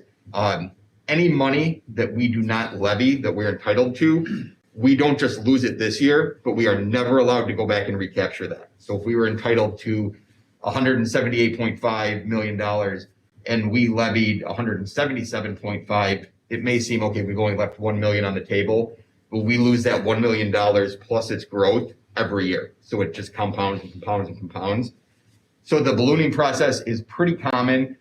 What you'll do is you'll just ask for slightly more than you think you're going to get. And what that will do is not entitle you to any more money than what you're supposed to receive. It will just protect you if the assessor's estimations were a little bit off, or if in the last month, say in December, all of a sudden we had a booming growth of new property that wasn't factored into here. It just gives the school district a little bit of a safety net. You can see pretty consistently, we project our levy and we balloon up, and then it doesn't come in near what our levy increase is. Now, this year is a little bit wonky. You may say, okay, if we're only ballooning an increase of 3.26%, why are we going through the 5% truth in taxation hearing? Our general levy, when we don't include debt service, is we ballooned up to the 5%. Because our debt is a lower payment this year than it was last year, that is decreasing the total percentage, but that doesn't really factor into that 5% for truth in taxation. So I know that's a little bit confusing, but the operating levy is still going to be ballooned to the 5%, so we'll still hit the hearing on the 13th. Again, you can just see kind of the tax rate, both with the projected rates and then what we balloon it at as well.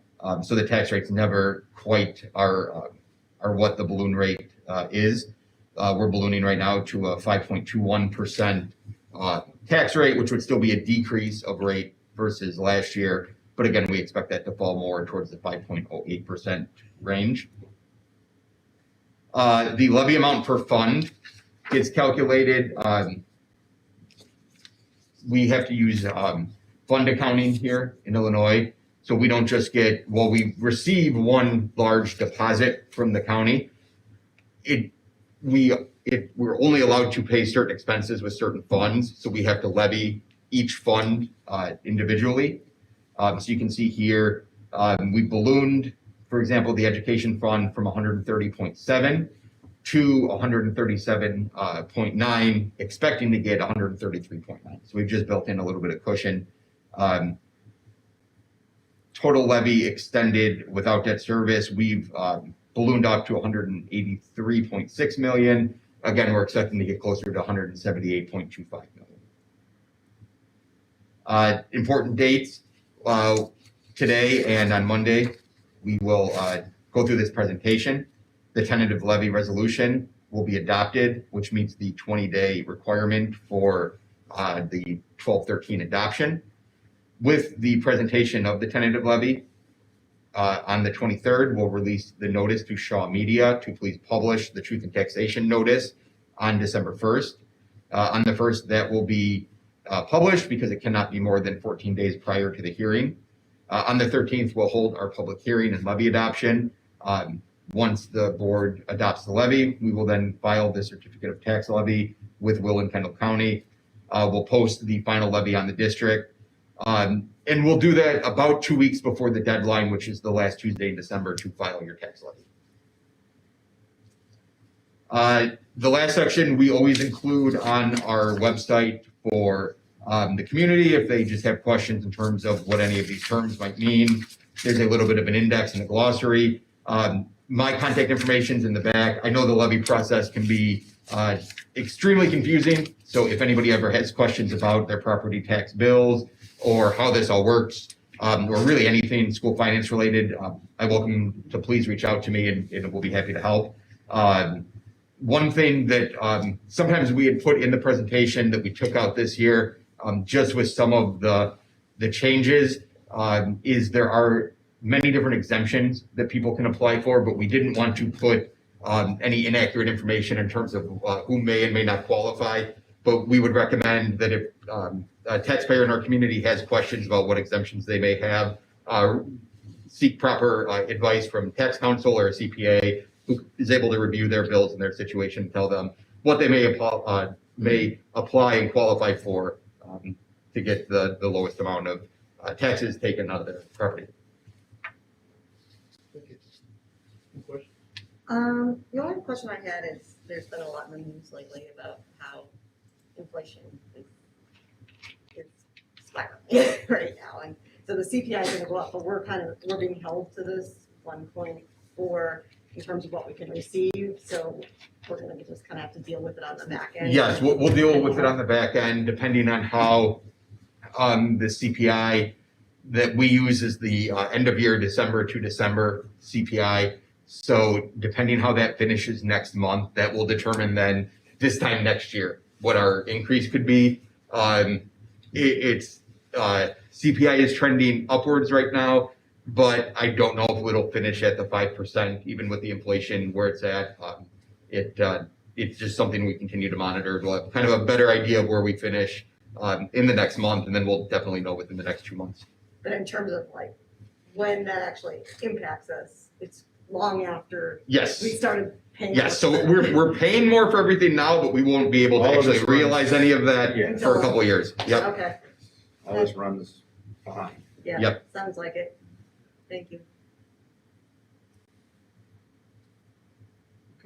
Great. Thank you. Thank you.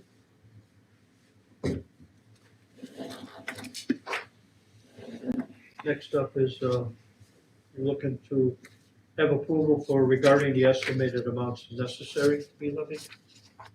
Yes, this resolution again is just part of the levy process. It talks about really this big presentation that we did. This is now just the amounts that we are requesting to be levied for the year. It's a formal resolution the board must adopt as part of the levy process each year.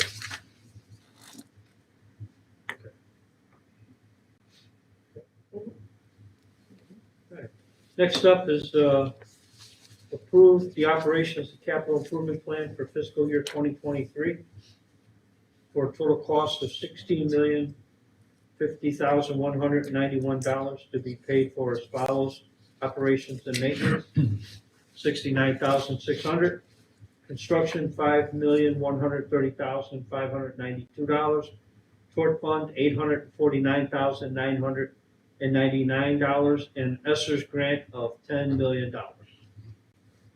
Yes, so we go through an extensive process each year where we look at both a 5-year and then our operations team has a 10-year kind of back end plan as well. where we look at all of our buildings and then how much money do we anticipate we'll have, what work needs to be done. And they take, I think before the meeting, I thought of it as a 1,000-piece puzzle that they just then put together. How do we keep our buildings operational and functional? And they look at it in every area you can look at it, from HVAC to painting to landscaping, the athletic facilities, the theaters.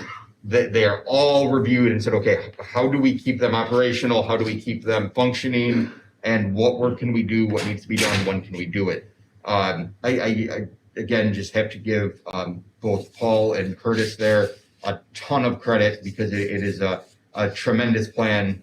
The undertaking is not easy. I can say I have a colleague at another district that was so impressed with the way our plan works and the level of detail it goes in.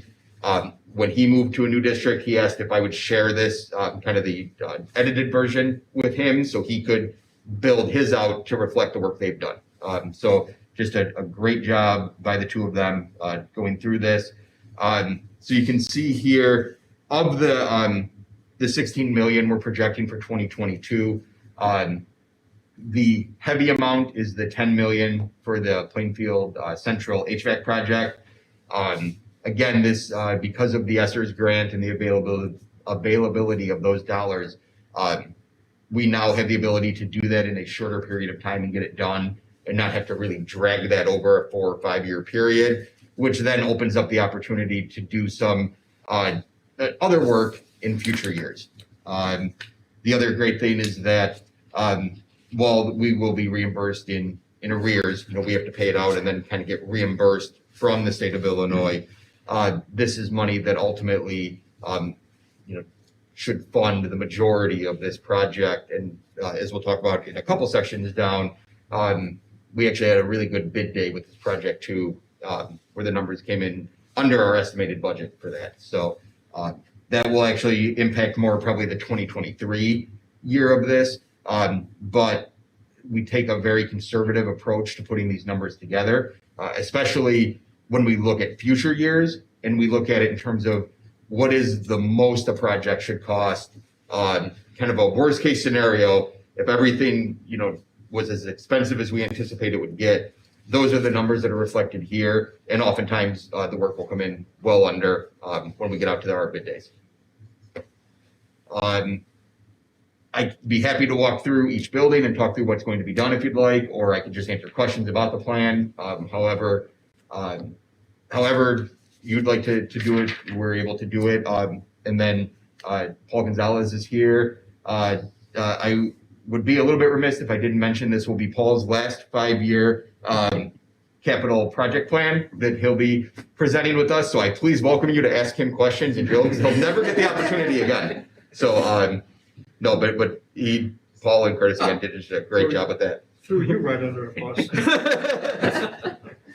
Well, I think it'd be a good idea for the new board members to schedule some time with you and just to let them know how the plan is put together and the urgency of some items and the ability to maneuver some items that something happens that we have to do some work on the building. And for everybody here, there were a lot of buildings that were built within a 10-year period here. So that means they're all coming due for maintenance, repairs and stuff around the same time. So part of taking the $10 million bond was to help us get caught up with some of the major repairs. I mean, a roof at a high school is well over $1 million. A lot of them are coming due at the same time frame. So those get pushed to the front, and then everything is categorized. Paul and the finance people and the operations people have done a great job of walking the buildings and looking to see exactly what needs to be done and the time frame that it needs to be done in. And it's that they go through the bid process, which is required, and a lot of times it comes under what is estimated, which is a good thing. And if you wait to do some of these things, as you know now, prices go up month by month on certain things. So getting this done now will save us money in the future. I think that's a great point. And then also, You know, just as if you're looking at this sheet for the first time, it's fairly easy to follow, okay, 2022, 2023, those are the years we do the work. But when we look at the priority level, most of the projects are A's, and we have some B's, but there are some C projects which are lower priority that get filtered in. The reason you would see a C project get filtered in at some buildings really is twofold. We have so many buildings that we can't just choose to say ignore Plainfield North or Plainfield East because they're newer and do no work there. But the more of the C-level projects that we stay on and continue to knock out, it keeps those from becoming Bs and becoming As and becoming high priority. A good example of that going forward will be chillers and boilers. When you replace those on cycle, when they start to get at the end of their life cycle, you're able to replace them with a plan at a cheaper cost, as opposed to having one just completely die or burst or go out, and then you're in an emergency situation where you risk paying a lot more money to have it replaced at that time, or having a building shut down because there's no heat and it could be 5 degrees outside. You know, it's as unfortunate as it's been to see our schools closed down due to COVID last year. It's also entirely possible that if you can't heat a building and it's 5 degrees outside, it would be shut down there as well. So staying on top of these projects prevent that from happening, and a lot of it allows us to be proactive instead of reactive to situations in the future. And plus, with the new equipment, as Paul would attest, we save a lot of money on energy efficiency where we're not paying so much for electrical costs, utilities and all that, because the newer equipment runs a lot better with lower costs associated to run. So. Right, Paul? Correct. Did I More fake efficient. Did I fake it good? Great job. Any questions? So in 2024, we see a pretty big balloon, which Rod, you just did a nice job explaining why that's occurring, because these buildings are all kind of coming due for this stuff at the same time. But can you just reiterate, I guess, what the plan is to be able to cover that funding spike? Sure. We there's really several different options we have for funding.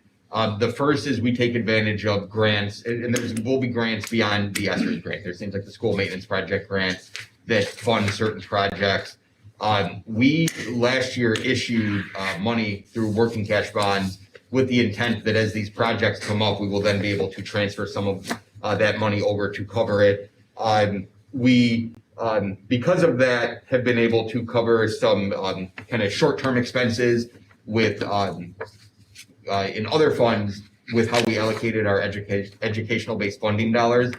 But if we are doing improvements that impact student learning in buildings, we are able to use some of our EBF dollars to fund those. And then we also, in a couple of years, will hit a window where we may have the opportunity, depending on how rates are, to restructure some debt to cover some other work while doing it, while paying a lower rate than what we may have signed on 4 years ago. And that's a process that we'll know more about as that timing gets closer. It's hard to project what bond rates may be in a couple of years, but we know we'll have that window in the DSEB to, which is our debt service limit through the tax levy process. We know that that's when that window will open up to restructure some of our debt so that it just becomes, if it's financially efficient, to where we can do so without having an impact in raising property taxes, then it's something we'll explore as well.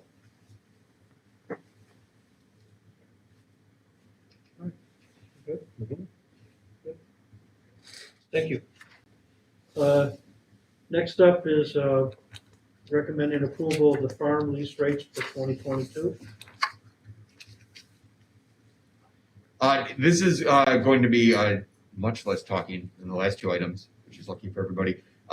We are recommending that we keep our tax rates, our farm rates flat for the year. We took some time again to assess what do our lessees pay, what do our neighboring communities charge, and we feel that we are not at risk of losing people by holding rates flat and having to go seek new tenants, but it would be fair to them to hold those flat and not increase it and push them into kind of a higher cost than they need to be in right now.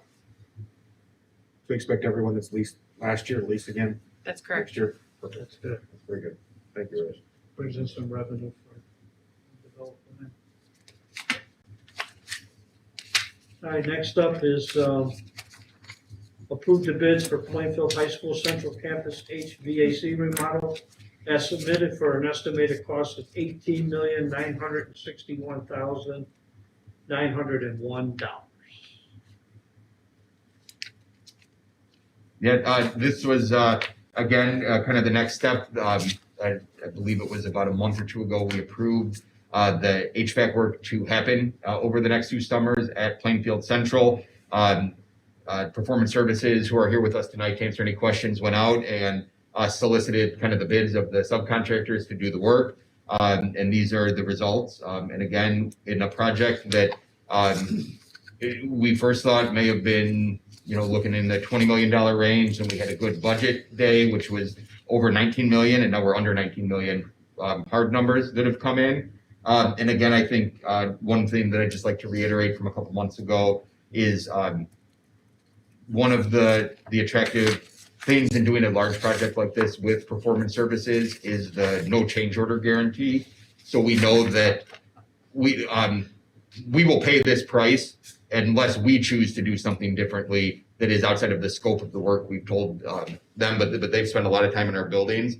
So it does lock us into knowing what our price is, as opposed to risking that, okay, it was a good bid day, but it still cost us $20 million in the end. We were really happy when we saw the numbers, really excited about the savings, and it's going to be almost entirely now possible to cover this through the ESSER dollars, which is great. Thank you. Thank you. No, thank you. Anything you want to say? Well, I would first just thank you for having us, and thanks for the opportunity. This is a great opportunity for the district. One of the things that just want to make sure you understand Performance Services. Yeah, I always laugh too when I say it, but the no change order guarantee is something that we live by. It's actually written into the contract along with our design guarantees. Josh is our lead engineer and the design. So the outcome along with the design are something that really stand by. So different from what you might have seen in the past, where there is opportunity for future change orders because you haven't done a lot of due diligence. We've spent, I'd say hundreds of hours in the building with multiple people. Engineer, Jason's our operations manager, and he knows the buildings, and he's got a plan to put this together to get it done in 2 summers. And so we're really excited about where the numbers came in and where we're going.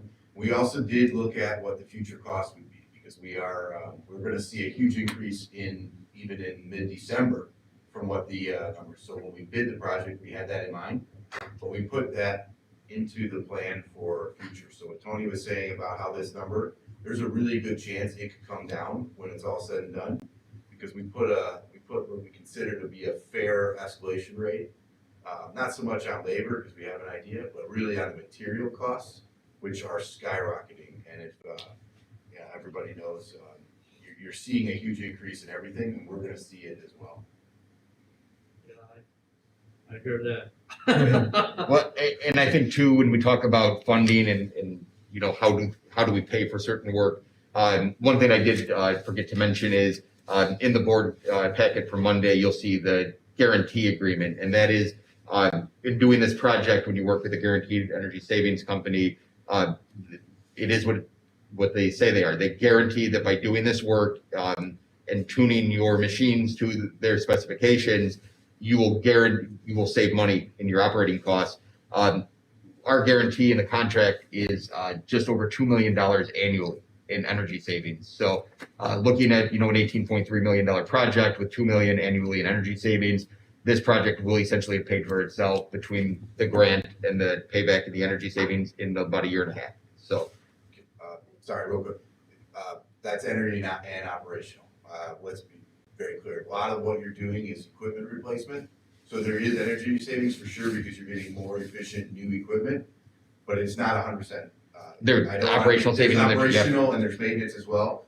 Just don't want somebody to overthink that, and that you're gonna have a $2 million surplus of utility bills. You will not, but you will see definite energy savings and a huge amount of operational and alleviate a lot of time that Paul and Curtis have so they can focus their attention on other buildings and other needs. Thank you. Although with this project done, Paul's going to be focusing his attention more on a lot of fish, I believe, at that time. So, Thank you. Next up is looking for approval of the installations as submitted. Liquid Falls installation of a new digital marquee. Any questions on that? They raised the money themselves. Great. Okay. Donations and grants. Approve the acceptance of donations as submitted. Central, $5,500 from the PTO, $10 a roll student for field trips. Lakewood Falls digital marquee purchased by the PTA for $29,625. Riverview Bookstore Book Room from the PTO for $23,996.50. And then for information, the following grants have been received. Riverview, $280 grant for bicycle safety education through the Energy Prevention Program. We'll make sure that we give all of these grant groups forward salutes on Monday. Yes, Okay? that would be great. You'd like to do it? I can make that, thank you. Finally, disposal, well, not finally, but disposal of assets. Approved the disposal of assets as submitted. Ford Banks Garage, 2016 Ford F-250 and 2011 Ford 350 destroyed by fire. Warehouse broken and outdated assistive technology equipment. Community relations, broken equipment. I'll ask Tom what he broke. Bonnie Macbeth, broken classroom cameras. Any questions on the disposals? Student activity accounts for information. Looking ahead, Tony? coming up here in December, we'll have the school fees and workbook fees, the approval of the final levy, the first student contract extension, and our 403B vendor list. Okay. Anything else? No. You have a motion to adjourn? Motion. Motion. Second? We are adjourned. Thank you all very much. Thank you.